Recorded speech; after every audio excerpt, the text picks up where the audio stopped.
Hello, everyone. Welcome back to Fair Life with Andrew McKee. I am, oh, yes, I'm Andrew McKee.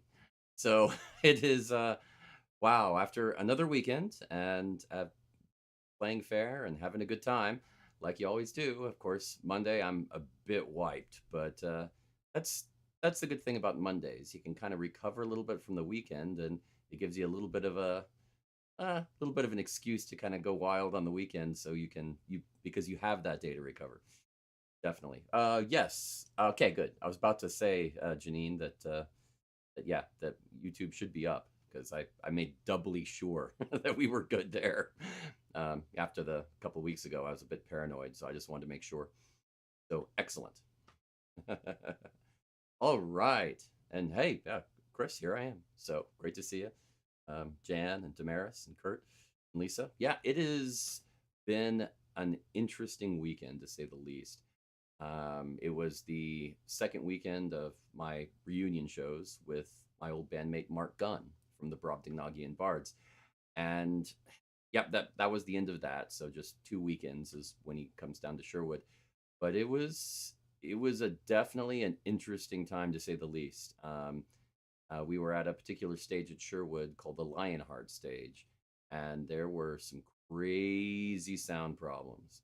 Um, the first weekend, sound problems both days that were pretty frustrating. And the interesting thing is when you're a musician performing, it's kind of weird because you, I mean, you kind of get into a zone with your audience and the music, and you just play and don't really stress over other things. And you just get into that groove and you have a good time. But when there's these co- sporadic sound problems, like you're fine, and all of a sudden there's some distortion or a pop or a crackle or something, and then it seems fine, and then it hits you again. It just kind of pulls you out and then back and forth, and it takes you away from that zone, and it is very distracting. So as a result, that first weekend, Mark and I both. I mean, Mark sometimes forgets lyrics, but both of us had problems with some music and words because and I talked to him afterwards and I said, "Hey, don't sweat it. I think it was just the distraction of the sound because it pulls you out." And yeah, I know audience that you don't necessarily think about that, but it's a surprisingly bigger deal than you would think. Definitely. And hey, Tanya and Kathy, great to see you. But yeah, it was weird. And then so for this last weekend, we spent a lot of extra time. I mean, we practiced during the week, made sure we had the set lists figured out, all of the songs we went over just to make sure, we were solid on them, uh, just so that we had no excuses at all. And then we came in Saturday morning early with the sound guys there and said, okay, let's do a sound check and make sure that everything is working fine. And okay, well, the Saturday show was pretty good. There were still a few weird distortions hitting the speakers, but it was minor and definitely the best so far. So we had a pretty good show. But yesterday, wow, it just we had four different input devices. I mean, not even the same brand or frequency or anything, and three of them were cutting in and out. And if it had been all four, I'd just think it was the PA. But no, one of my vocals were fine the entire time. So it was just kind of like, what is going on? So yeah, it was a very frustrating weekend for sound. And yeah, I'll be honest, I'm probably never going to play at the Lionheart stage again. It would take a serious effort by the sound guys to talk to me and convince me that I should even give it a try, because after that, not worth the effort. It really isn't. And maybe it's just bad luck, but yeah, that is really frustrating. Yeah, and Jan, yeah, I know you were there and you saw it. It was frustrating. I hope the show was at least okay for you. At yesterday, and Mark made this decision on the fly, and I totally support him on that.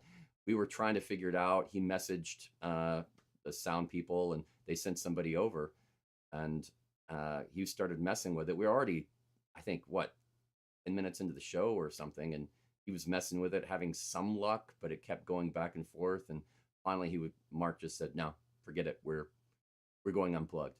And I I probably would have gotten there in a few more seconds later, because if you spend 5 or 10 minutes doing a sound check into your show's mostly over at that point. I mean, you've got maybe 15 minutes left in your show, and that's it. So you pretty much have a 15-minute show. Wasn't worth it. And I hope it worked well. I mean, everybody kind of had to come in closer, and it was an unplugged show, and certainly the people farther back. I noticed that at the beginning, some of the tables were full back there, and by the end, they were pretty much all empty. And I think people either moved forward or they just left because they couldn't hear us. And I get it, but yeah, I mean, you got to do what you got to do.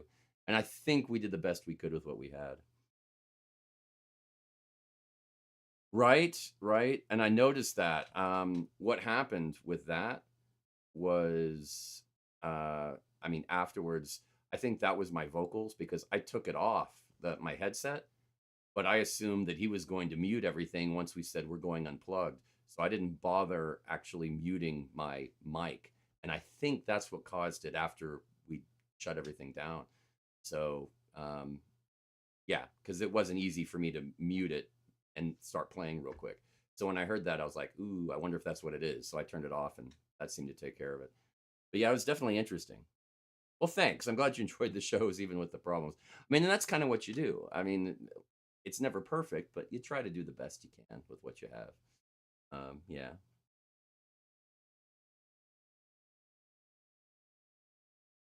The mic in your flute. Well, I mean, I just had my vocal mic over here, and then it was picking up something from my recorder right here. That's kind of how it worked. I get that it was a little distracting, but that actually should have been, at least on Sunday, that should have been pretty good. But but I totally agree. I'm not crazy about how they do the sound out there for several reasons. It's ideally for me. Um, I always viewed how you should do sound at a fair as you want the sound for everyone to be the same as the person in the front row, center, and then you want to get that sound and make it spread that around so that everybody kind of hears that. But when you put mics right here next to your mouth, it's more like the audience is 2 inches in front of your face and in front of your instruments, and that's the sound they're getting. In engineering speak and sound engineering speak, we call that presence. And that level of presence, it's just like so in your face. And because of that, it's the antithesis of a live sound. It really is. Um, and I'm not crazy about it. I mean, I get why people do it, but it's mainly because they don't know how to do it differently because sound on a stage is usually an afterthought. They build the stage, they want it to look pretty or be functional or sell the most beer. And then it's like, okay, now we've got to set up a sound system. And if they put any thought into it at all, they have a room that they can, set up the sound system and a way to run wiring. But they don't, yeah, it often is an afterthought. And that's a huge problem. So yeah, it is pretty frustrating for me, really. Okay, good. I'll get to see you this weekend. That's great. Um, yeah.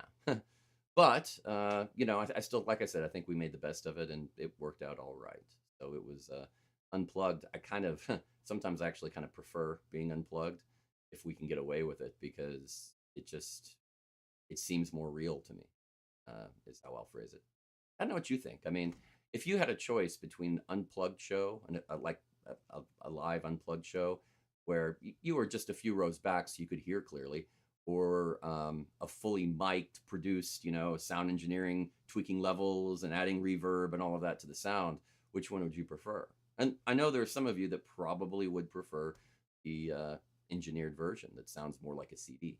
And I get it. I mean, that's what you're used to. But for me, I looked at it differently. Hmm. Hmm. Okay.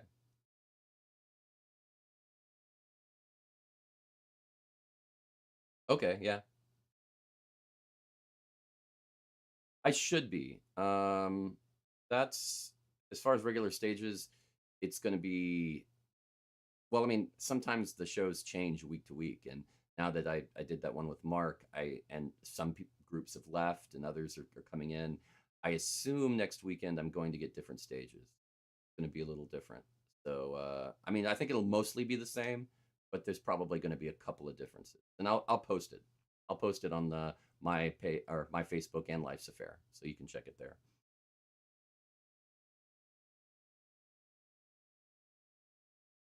Well, yeah, and honestly, there's such a thing as overproduced, and some CDs I wouldn't even call perfect. I'd call them they sound sterile. It's probably how I'd put it. There's a certain level of um, a quality that often gets lost you when CDs are created.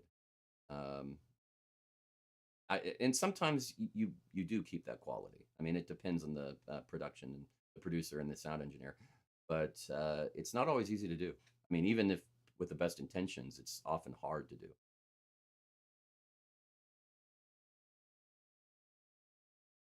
Well, yeah, and I totally get that, Tim, because they're one of the things that's popular to do with some groups at Fair even is to put instruments together that you could never play unplugged because one is either way too loud or another one is way too quiet, and together one would overshadow the other every time if it was acoustic. And I I get it, but it's kind of weird. I mean, it's essentially you might as well just, in my opinion, you might as well just use the keyboard or synthesizer because it's it's about as fake as you can get as far as real world goes. It's just not possible to do that. So these are two instruments you would never hear together, yet you're forcing it. And I don't know. I always like to think about for Ren fairs, you should start with an unplugged version and work from there. Start with acoustic and build on that. But maybe I'm old fashioned or old school. I don't know. At this point, when I first started playing Fair, I was one of the radical people who was doing non-traditional things, and I know I upset a few other musicians back in the day, and now I think I'm more of the I come across more as the conservative one. It's weird. It's a weird change. I won't lie. Mm, okay. You're right, and totally. That is the problem. Of course, the larger the venue, the more you need sound. But that being said, I still think you can do it. It just has to be part of the design at the get go. That's kind of the gist. Yeah, that really is. Hmm. Yeah, that's the other problem. And to me, I mean, I think part of it is I come from more of a classical background where when you look at audio, you kind of think of like the triangle approach, where the highest pitch, loudest stuff is the smallest, and the softer, lower stuff is usually wider and more full, and it's all about balance, and yeah, it really I blame rock music actually, and a lot of engineers are used to that. That's generally where they get their start, or where they get a lot of their experience doing rock music in some form or another. Pop music kind of came along to this thing, and country music has kind of done the same thing too, and gotten on that bandwagon. And it's the concept of everything is the same volume, no matter what it is, and it's very frustrating for me. I mean, there's no depth in the music anymore. They'll just do. I mean, the vocals are as loud as the bass, which is as loud as the drum, which is. I mean, everything is the same volume, and sometimes they do some really crazy things to make that happen. Like they'll have something that's really loud, and then they'll take some of the frequencies in there that they can get away with cutting, and they'll cut those frequencies out, and then they'll boost those same frequencies in another instrument or voice so that it cuts through and you can hear everything at the same level. I mean, they do some crazy stuff, and that's everything is the same level, so I'm not a big fan. Well, yeah, I don't know about that. That's kind of tough. The interesting thing is not all bagpipes are the same. I mean, they have very loud bagpipes, and they have inside in the room bagpipes that are not that loud. So people kind of expect the loud bagpipes, and pipers tend to go with them because they use it, to be blunt, I think sometimes they use it, sometimes subconsciously, as a form of hawking to try to get an audience and get people to listen to them. And but to be fair, that is kind of what people expect when they think of bagpipes. They think of that loud noise on the hill. I mean, blame Braveheart as a movie if you want, but that's kind of what has happened. Hmm.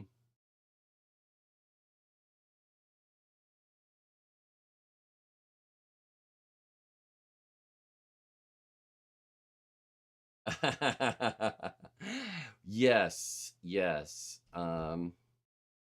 You know, and that's kind of the gist. Some instruments were just not meant to play together acoustic.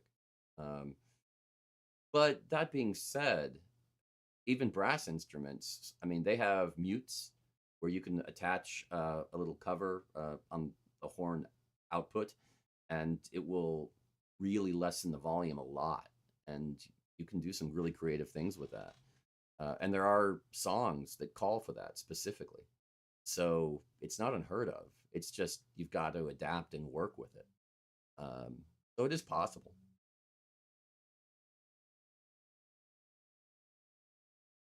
Yeah. Strings, well, brass is where you really need mutes. Strings, you rarely do because string instruments are usually not that loud, comparatively. Compared to brass, they're usually pretty quiet. Compared to woodwinds, they're usually a bit more quiet. Um, Closer to woodwinds, but yeah, strings are usually not as bad. And of course, it also depends on the instrument. Some string instruments are softer than others. And so, yeah, I mean, it's a lot easier to pick your instrument for your need.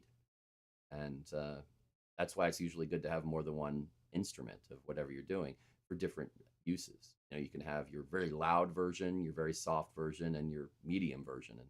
And that's works. A lot of drummers will do things like that, and it is good.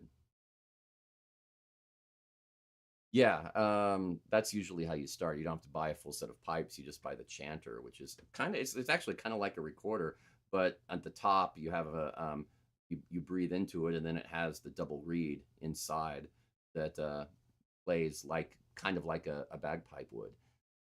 It's a very simplified version of a bagpipe, is how I'd phrase it.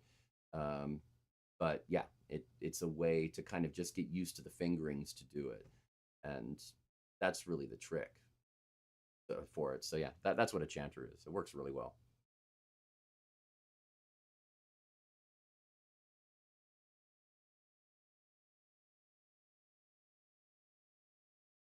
Yeah, I mean, unusual combinations can work. You just have to gear for it. I mean, generally, that what I've been seeing is that people, as opposed to getting instruments that work for it, they'll use the sound system to it.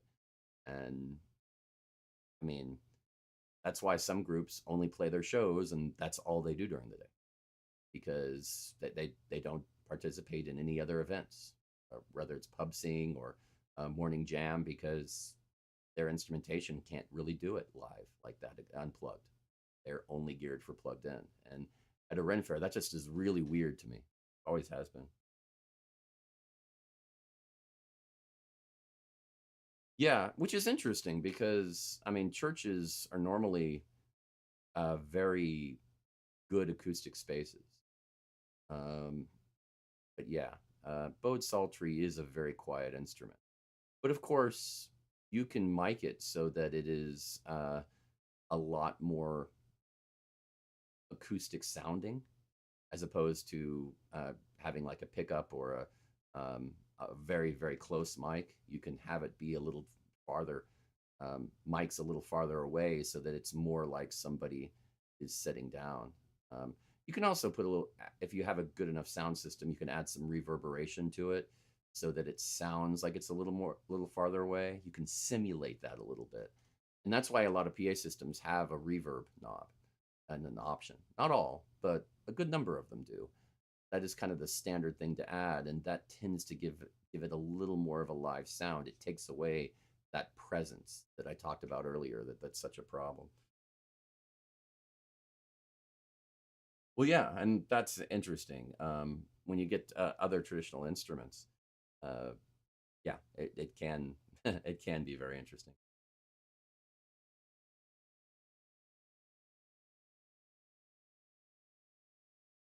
Well, that's true, and that's kind of like what Vince Conway does at the fair with the hammered dulcimer, because that's sort of like the portable version of the piano, the early version, where you instead of hitting keys, you use the mallets yourself and hit the hammers and hit the strings manually, and it's kind of like an early piano, but you can carry it around, and that's what he does. You're not wrong. Yeah, I mean, totally, Damaris. You're totally right. Some instruments are louder than others, like I said, and that's kind of the thing. It's already 7:20. I'm already jumping in and going into a whole sound thing. That's not really what I intended to do today. Sorry. Yeah, I was mainly just. I didn't mean to jump on and just say, I'm so angry with the sound, but yeah, it was frustrating over the weekend. But certainly there are differing opinions on this, and I get it. There's no right answer here. It's just what your taste is and what you want. And I don't run the fair, so not really my thing. But still, it's an interesting problem that I'm constantly trying to come up with better solutions. I'll say that and pass them along to fairs if I can. Um, and yeah, trying to see making differences where I can. At some shows, Lisa. It's Yeah, I think what is it, about half my shows are unplugged and the other half. I'm in a small pub for some of my shows, and unplugged. I do sometimes even go unplugged there when there's not a huge crowd because it's like Sunday morning or something. But when it gets there's a long line to get for drinks and the place is packed. Yeah, I mean the second row would have trouble hearing you. There's so much noise in there. It's Yeah, it's a bit nuts, and there's not really an easy way around that. I still think it could be done, but yeah, that was definitely one of those buildings there where sound was a bit of an afterthought. And they've done a pretty good job with it considering. They really have. That's actually one of the better sound setups there at the fair, in my opinion. But it's yeah, it's still it is a rough room to do unplugged. It really is.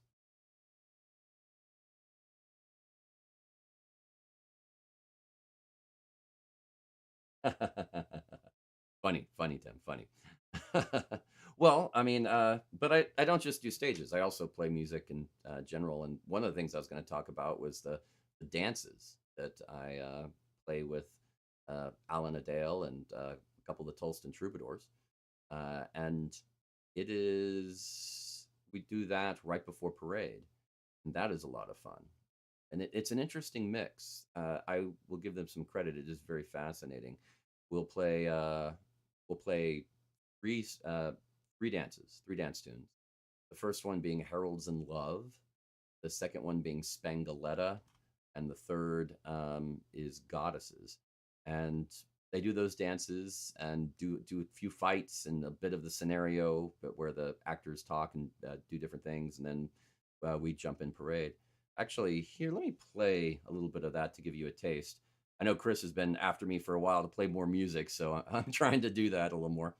Let's Yeah, and Damaris is one of the Tulsan troubadours, so she uh, plays over there and helps out a lot. So yeah, let me take the noise filter off so that the sound comes through a little better. There we go. Okay, let's see. Let's go ahead and play Heralds in Love.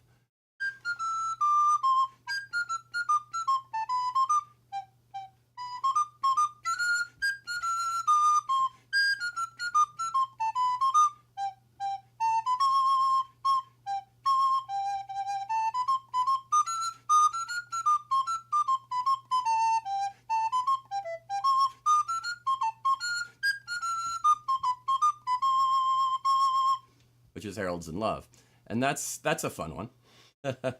That is interestingly enough, that's not an old tune. That was written in the early '90s, and but yeah, I mean, it caught on, and they did a dance for it, and it was a big SCA thing, and it really became a big hit. So you hear it out of Fair. So that's sort of like the modern tune, and it is a lot of fun. Spangaletta, the second one, is more. It's a bit slower, and it is just yeah. I mean, you have the lively dances, and then you have the slow dances, and this is more of that. I'll play a little bit of this, probably not the whole thing.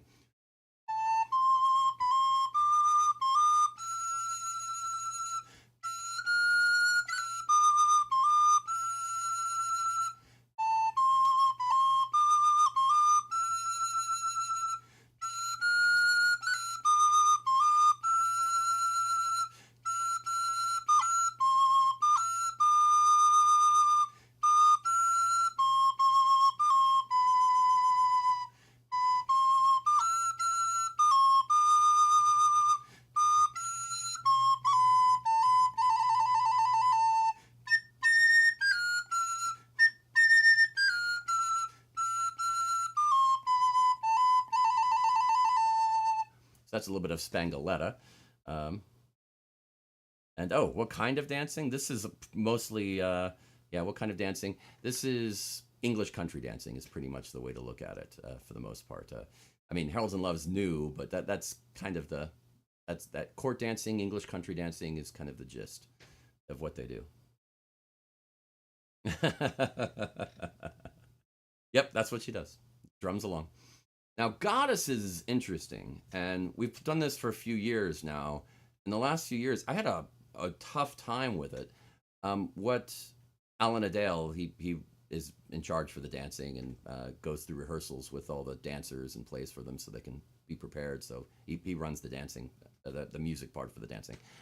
But yeah, he sent me a recording of it. I didn't even look at the sheet music. I just figured it out by ear from the recording and went with it. And then we went in, and I worked with him to play it for the dancers, and it was a little different how he played it, but I went with it. And then all of last year, I'd have to keep asking him and asking him before every time we do the dance, be like, okay, how does this go again? And he'd hum the first few notes for the tune. I'd be like, oh, okay, I got it, and then I could play it, but I couldn't otherwise. And at the time, I was a little embarrassed that I kept forgetting how to play the tune, and I really thought that it was maybe because a lot of the tunes we were playing that year were started on the same note and in the same key, so I was getting confused. So I just rolled with it. I didn't really think about it. But this year, I did a little more research, and I discovered that he was playing it differently than I've ever played it. And this is how Goddesses, the first time I heard it, and how it's normally written down. So I'll play it real quick.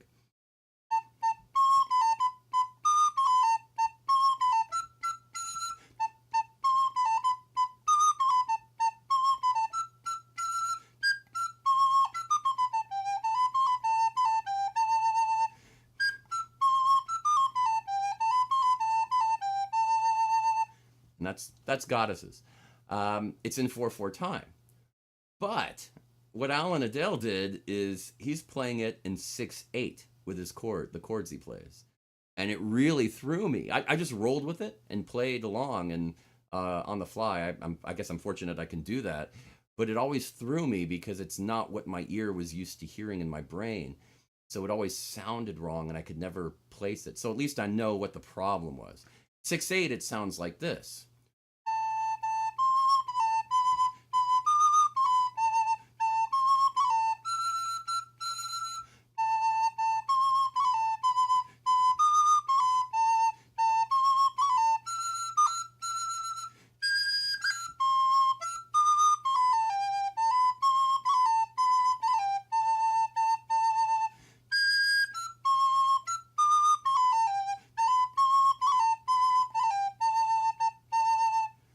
And that's a 6/8 version. It's a little more flowy, a little more relaxed. It's very different.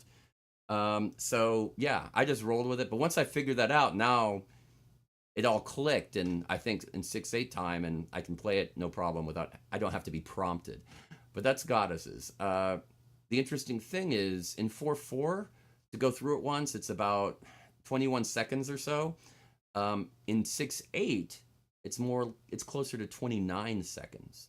So it's a lot, actually a decent percentage slower It really is. I don't know if that's necessarily good or bad for dancing. I'm not sure. I'm sure a little slower is easier for new dancers. It certainly has a different feel, a little more flowy as opposed to um, militaristic. You know, bum bum bum ba da dum bum ba is very precise, and but you know with the da da da da da da da is a lot more flowy. So it definitely has a different feel. I don't think it's necessarily good or bad. I have no problem with making the change.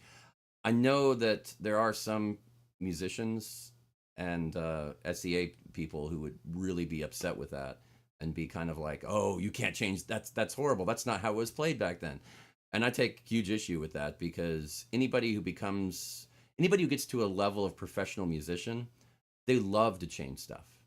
You don't Music's not in a vacuum. And when you're going playing tunes for several decades they have popularity in the 1600s, you cannot tell me that it was played the exact same way all over England, all over France, all over Italy. I'm sorry, it was not. Everybody put their own spin on it. Different courts would put their own spin on it. It was different musicians would. That's how musicians show off and have fun. So yeah, I have no problem with them doing that, but I'm just glad I figured it out. So that gives you a little bit of a taste of of what of what the dance tunes are. Hopefully, you like those. Uh, well, I mean, so okay, a different time signature. Some tunes will. Uh, it's easy to convert that. Well, I won't say easy, but it's not impossible to convert it over to a new time signature. Others, it's I mean, you'd have to radically change the song to do it. Luckily, with that one, I think I managed to find a good balance where, I mean, for me, it came very organically. I just heard him playing and went, okay, I guess we're doing it like this. It's the swing version. So that's how I played it. And it fit. It fit. Essentially, you're kind of putting like four notes into six beats.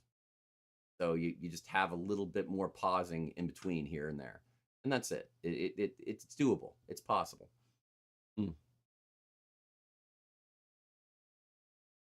Yeah.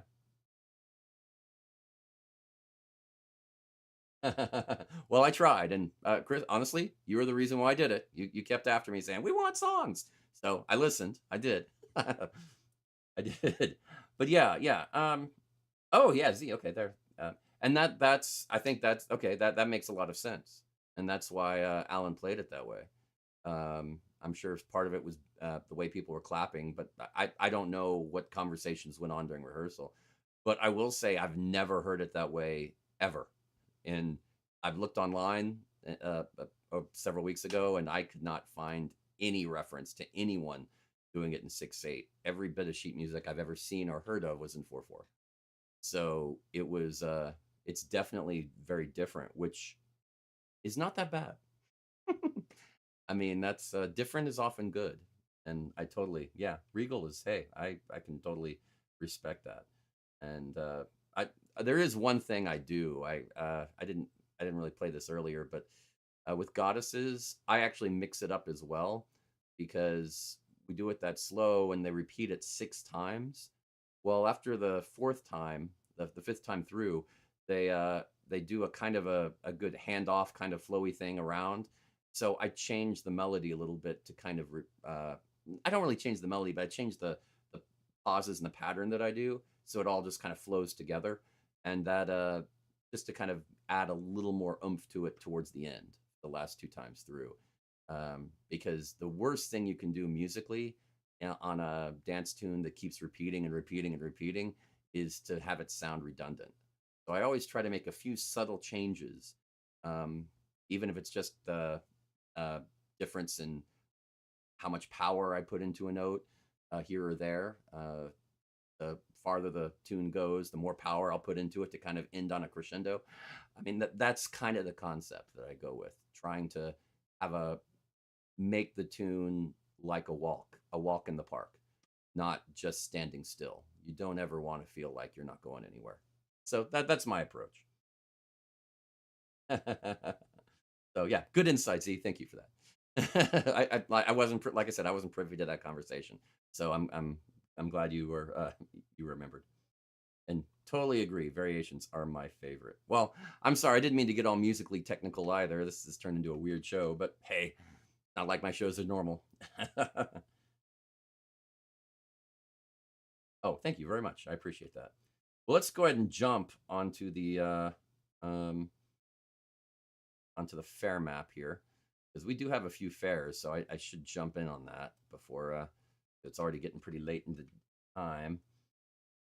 Let's see. Okay, let's jump here. Get the get the uh, cat friendly version. Yeah, there we go. Okay, got it. All right. So what we have here is lot more fairs. You'll notice all the Florida fairs have closed up shop, at least for now, and because a lot of those go on in January and February and even March, and they can get away with that being so far south. But now, yeah, they're starting to see more fairs going a little more north, and that will continue as we go through April. You'll start seeing more and more fairs. Um, so yeah, let's start with the Spring Affair in Robertsdale, Alabama. Now, this is just one weekend only, April 6th and 7th, and no theme, but this is kind of interesting. This is pretty much centered around jousters. A jousting troupe runs the fair, and it's just essentially a jousting showcase. They have entertainment and booths and merchants and all of that kind of thing. But yeah, I mean, it's not insanely common, but I've seen it in different places around the country where jousting troops or will start a fair just to kind of have an excuse to joust because sometimes you just want to group together so you can ride your horses and um, spear things with lances. I mean, that's I guess hey, and it's fun, so I get it. So that's where how that happened. Um, Yeah, Jan just mentioned Four Winds Renaissance Fair. That was like that. It's not around anymore, but it was over in Tyler, Texas, and they were very much like that too. Okay, then jumping over to the Pirates of Pontchartrain Festival, and that's at the in Hammond, Louisiana. That the same site as the Louisiana Ren Fair, and it's one weekend only. Um, and yeah, they do a pirate festival in the spring and their Ren Fair in the fall. Also, not that uncommon.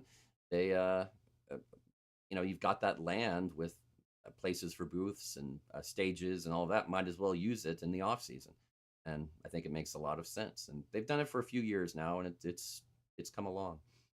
Jumping over to Texas, we have the Scarborough Renaissance Festival right here, right there. Yes, in Waxahachie, Texas, and this will be the first weekend there out of 8 weekends, and the theme is opening weekend. Um, so yeah, that's happening.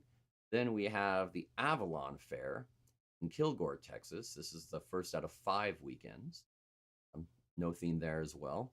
Then we have the Heartlands Renaissance Festival is getting towards the end. They're having their soft opening year, and it's the 6th weekend out of 7. Also no theme. And then jumping down to where I'll be, not saying it's the best, might be biased, but it's pretty good. It's the Sherwood Forest Fair in McDade, Texas, and this will be the 6th out of 8 weekends. Also no theme, but it is very, well, Sherwood Forest, so Robin Hood centric, let's just be honest. Then jumping up to Oklahoma, we have the Medieval Fair of Norman in Norman, Oklahoma. So that's kind of cool. Yeah, that's one weekend only, and they've had that for years. Oh my gosh, so many years. Uh, they have it at the university, the Oklahoma University campus there, and it is, yeah. I mean, it's very much like a student organization kind of thing. It's not, but it's a lot of students go there, and it has a very young feel for a fair. So it's a lot of fun, definitely.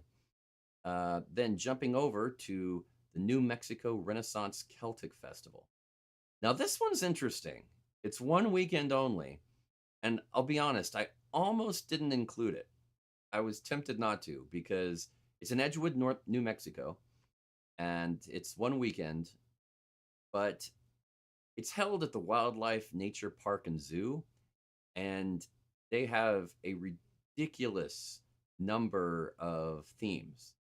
I'll read it to you. They describe it as a Celtic, medieval, pirate, and Viking celebration and time traveler celebration. Yeah, that's right.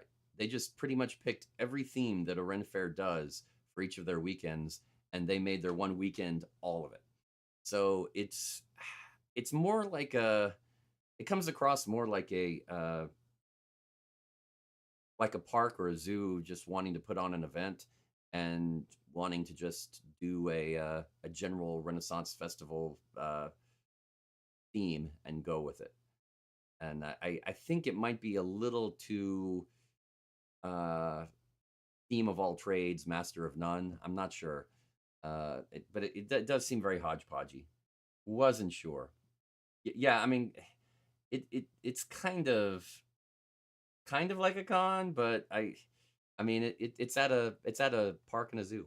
So I don't know. I mean, it's just I wish they'd stick with one theme because Celtic, medieval, pirate, Viking, time traveler is a little much for one weekend. You might as well just say everything. Um it I don't know. It's really yeah. It definitely not taking the history part seriously. I'll say that. But I don't know. I was on the fence, but I included it just for reference. Jumping over to Arizona, we have the London Bridge Renaissance Fair in Lake Havasu City, Arizona. One weekend only. And now, for those of you that don't know, the London Bridge was taken down in the 1960s and sold to a Missouri businessman who put it up on Lake Havasu in Arizona. I mean, it was disassembled, cleaned up, labeled, shipped through the Panama Canal to California, and erected right there. So this all happened, and I think it got dedicated in 1971 or so. And this is the London Bridge that was built in the early 1830s, and then they saw that it was sinking and having some problems, and they would have needed to do a lot of work on it.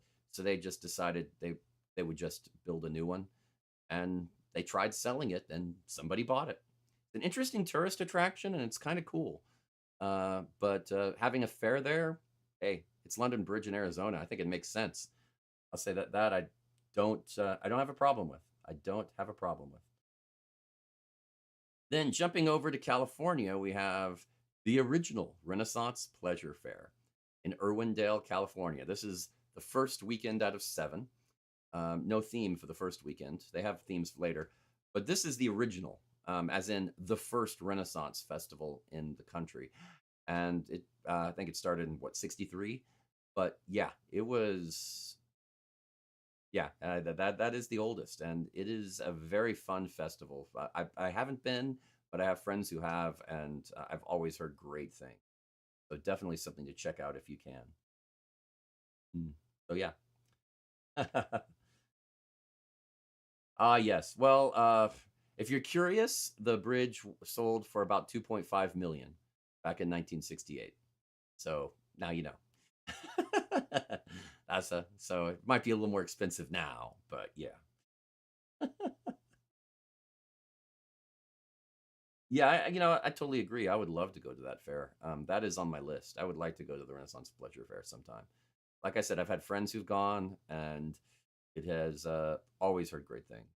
So it would be a fun thing to play. Now, they didn't have it at that site back in the '60s, but it outgrew the site that they had back then, and they had to move. But we are talking about what, like 60 years or so of fair. So I get that it's evolved. I'm going to give them a break on that. Oh, that's true. That's a valid point. Always got to think about the exchange rates. Always. Definitely true.